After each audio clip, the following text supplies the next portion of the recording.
তো আসলে আমরা যে এক্সপেকটেশন নিয়ে এসেছিলাম কাচ্চি ডাইনে বা যত নাম ডাক শুনেছি, আসলে আজকে যাচ্ছি আমরা বরিশালের একটা নাম করা রেস্টুরেন্ট কাচ্চি ডাইনে। তো বেশি কথা না বলে চলুন শুরু করি।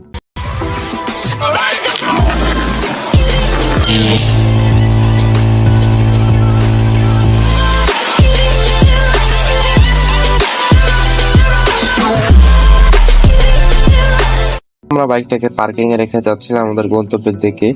আর এই হচ্ছে সেই কাচ্চি ডাইন। এটা হচ্ছে মূলত 2 তলায়। তো আমরা ভিতরে ঢোকার সাথে সাথে একটা চোখ ঝলসে পড়ার মতন সৌন্দর্য আমাদের সামনে পড়লো। আসলে এইখানে ডেকোরেশনটা এত পরিমাণ সুন্দর যেটা বলার বাহিরে। তো আমরা ঘুরে ঘুরে দেখছিলাম কোন জায়গায় বসা যায়। তো অবশেষে আমরা এই পাশে একটা স্পেস পেয়ে গেছি। আর এখন দেখতে পাচ্ছেন আমাদের খাবার সার্ভ করতেছে। আমরা মাঝখান দিয়ে অর্ডার দিয়ে দিয়েছিলাম। আসলে কাচ্চিটা দেখেই আমাদের ভালো লাগেনি। তারপর বইয়ের প্রথম পৃষ্ঠা দেখে পুরো বইটাকে জাজ করা তো আর ঠিক নাই।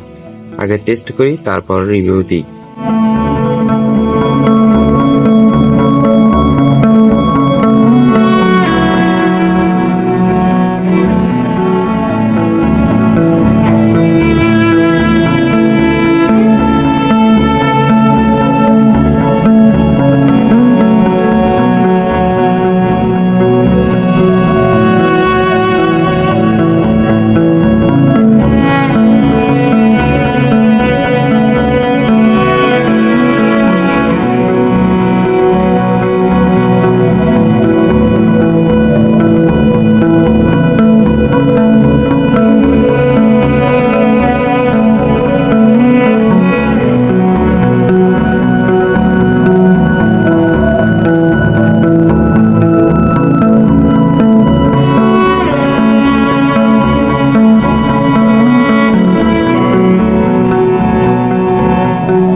তো আমরা মাত্র এই কাচ্চি ডাইন থেকে বের হলাম আর আমরা আসছি এখন নতুন বাজারে। আমরা বাড়ির উদ্দেশ্যে রওনা দিলাম মাত্রই।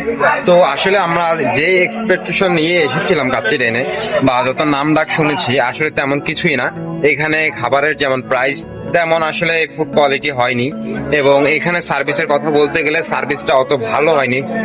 আর এইখানে আমি মনে করি যে আপনার কাচ্চি ডাইনে এত টাকা খরচা করে না এসে বরিশালে কাচ্চি খাওয়ার জন্য আরো বিভিন্ন স্থান রয়েছে, যেমন ছোট ছোট দোকান, হাজি বিরিয়ানি বা আরো ছোট ছোট দোকান যেগুলো রয়েছে, সেগুলো থেকে ফুড টেস্ট করাটা অনেক ভালো। তো আমরা তো রেগুলার ফুড ব্লগার না, সেই জন্য আর কি অত ভালো রিভিউ দিতে পারলাম না। তো আজকের ব্লগ এই পর্যন্তই। আসসালামু আলাইকুম।